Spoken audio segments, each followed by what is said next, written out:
Hello, brothers and sisters. The title of the message today is Returning to the Source of Life, Book 3, Abundance of Life, number 13, A Grain of Wheat, number 2. This is not the right issue whether we go to Isaac or Ishmael, to Roman Catholic Church or Protestant Church. This is not the issue. We must return to the garden. We must return to the eternal kingdom. We have to return where we came out. But then as we don't know where we have fallen, so we don't know where to go. I studied about the original sin, but nobody really know about the original sin. They really don't know where they have fallen. Roman Catholic Church people would say the original sin is losing holiness and righteousness. Why did they lose holiness and righteousness? They should know the reason why, but they don't know. They don't have the answer. Protestant church people would say original sin is disobeying God's words, not to eat the forbidden fruit. But then if God didn't say not to eat the fruit, there won't be original sin, isn't it? Thus, the only sin is violating laws, that's all. Paul said before the laws were introduced, sin was not considered as sin. Because of laws, sin was considered as sin. For Jewish people, if people mention about the sin, they are reminded by laws first, naturally. Today, Christians are the same. They're reminded by mistreating their sins in laws. And for mother-in-law, they're reminded by mistreating their daughter-in-law. Of course, stealing something or killing people is considered a sin. But those evangelists will say, you have to repent the sin that even for biting mother's nipple when you were breastfed, when you were very little. No matter how hard I try to think out all the hidden sins, but I couldn't. As people don't know about the root, these kind of problems arise. If you don't know the root, we'll be deceived by other cultures. The real problem is that we left the very root of life. We were deceived but we didn't know the fact that we were deceived. I told you the fundamental problem of man is people who are deviated from their original sin. It is not just committing evil behavior. Being deviated from the original position is the sin. Being deviated from the original sin, that one thing caused all the problems and derivation. One armed soldier became runaway soldier and fired in a random way and killed so many innocent people. If the soldier became deviated, he will behave in abnormal behavior. As Adam became deviated, Cain came out, Nephilim came out, and the Babel came out. God expected people would march toward New Jerusalem, but they marched toward Babel instead. The reason why God called Abraham was because God wanted to call new mankind who is marching toward New Jerusalem out of all mankind who are marching toward Babel. The path itself is different, as if Gyeongbu Train Railway is different from Honam Train Railway in Korea. The paths are different. It's not the issue of whether there is enthusiasm or not. Paths are different. Enthusiasm doesn't matter.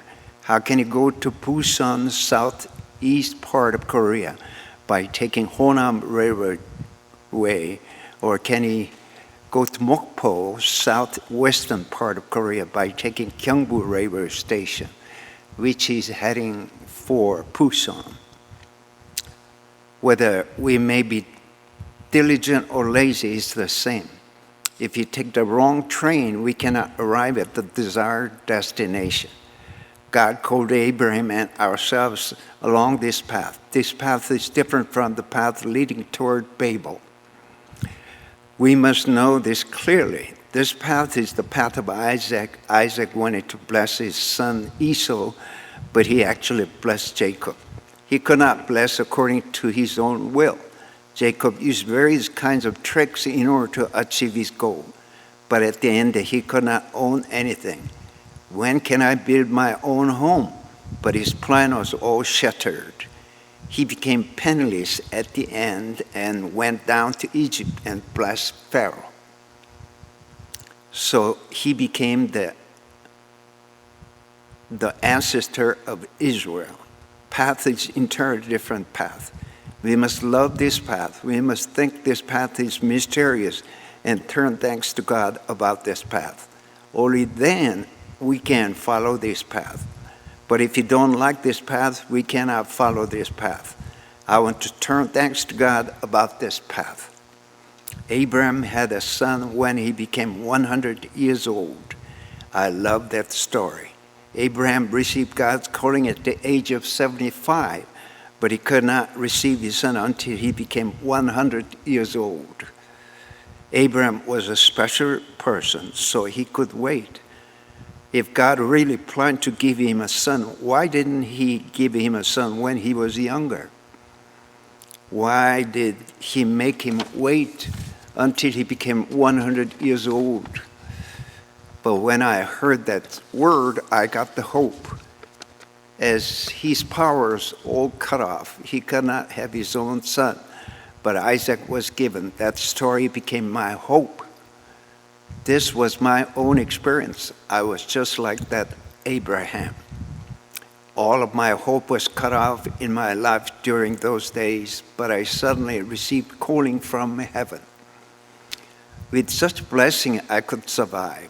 Suppose Abraham had a son when Abraham was just a young man. Normally, I could have said, Abraham, you're foolish. Why do you believe in such kind of God? But I could not do anything. That was my reality. If some help from heaven didn't come to me, I could not do anything. Therefore, Isaac came down from heaven. That kind of expression really fascinated me. That's why I decided to follow this path. When I saw Isaac, who could not bless Esau, that fact became a hope for me. What I have planned all failed. If I planned something, they always ended up in failure. I became old enough. I have many experiences that I planned myself always ended up in failure so much. Even these days, I still think I plan myself something, may become successful, but I still experience failure so often. I thought it's my destiny, but God still blocked my plans.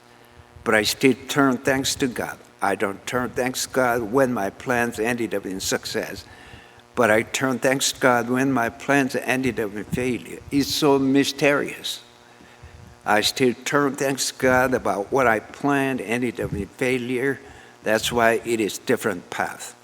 The reason people write their autobiography is to tell people about their successful life. And people who are reading autobiographies because they want to get the help from those successful people's experiences.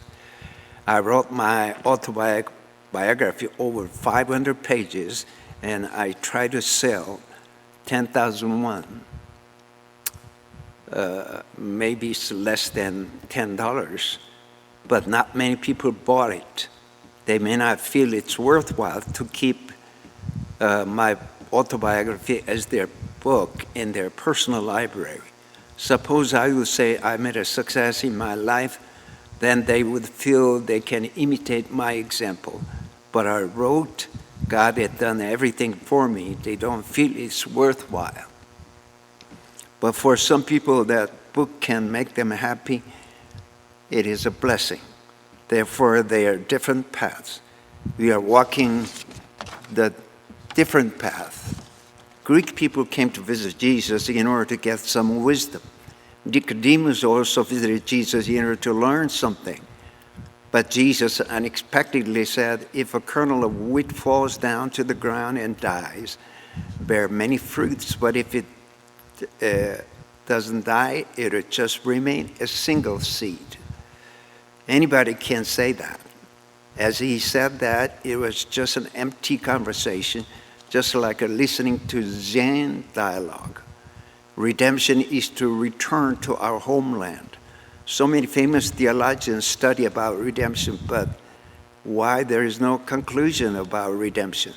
It is because they have no permanent domicile.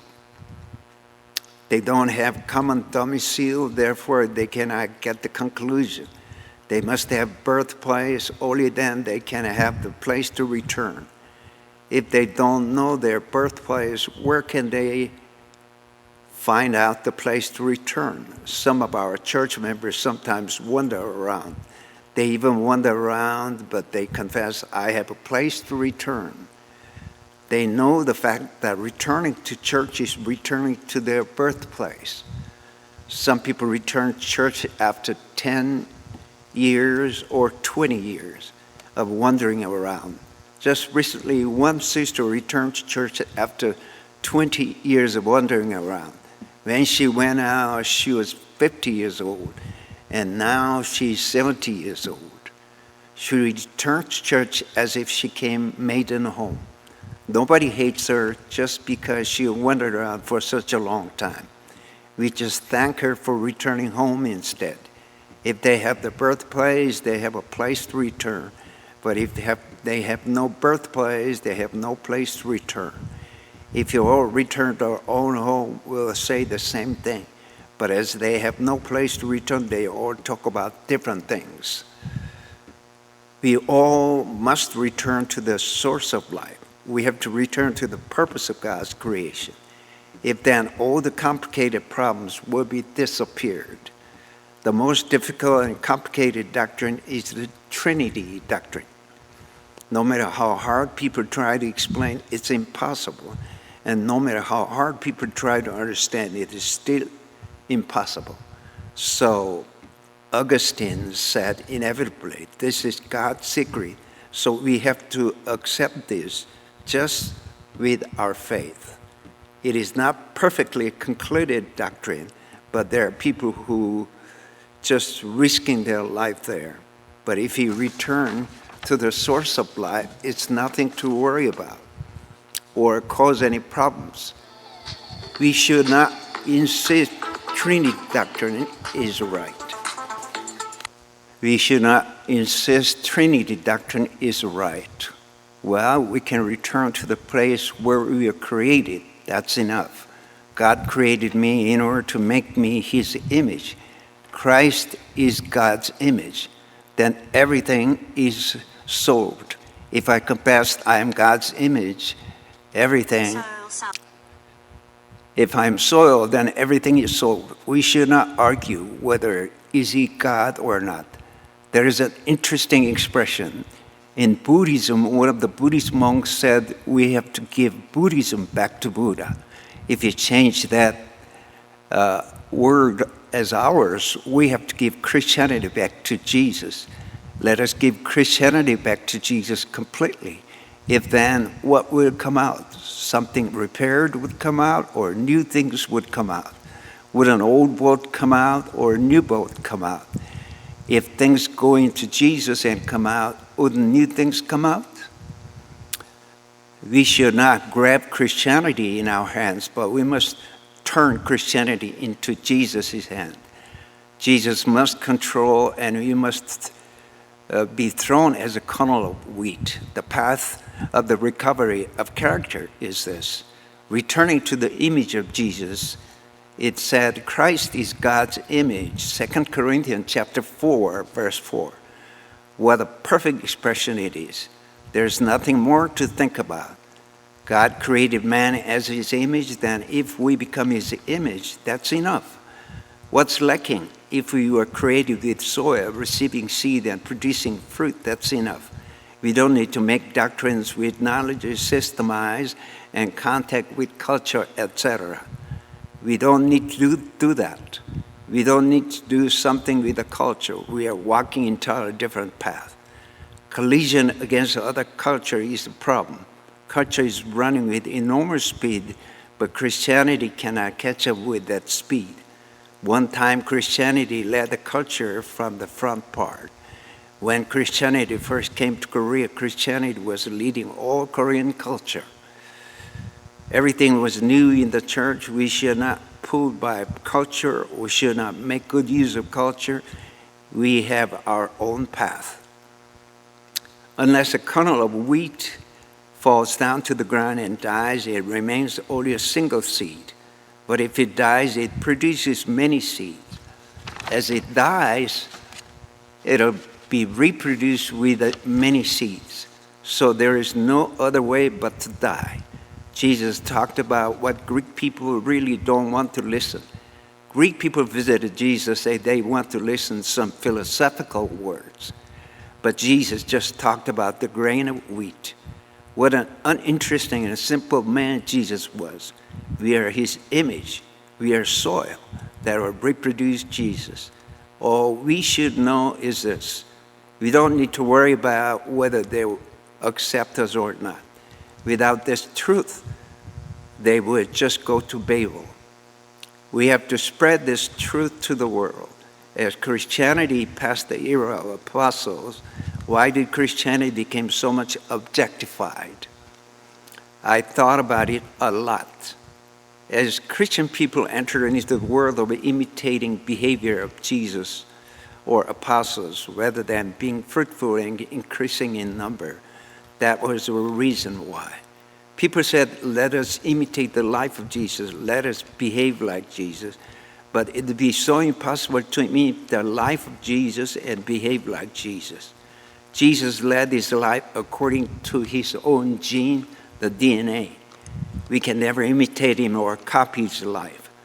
People are challenging imitating the life of Jesus, but it is absolutely impossible without his DNA, without his gene.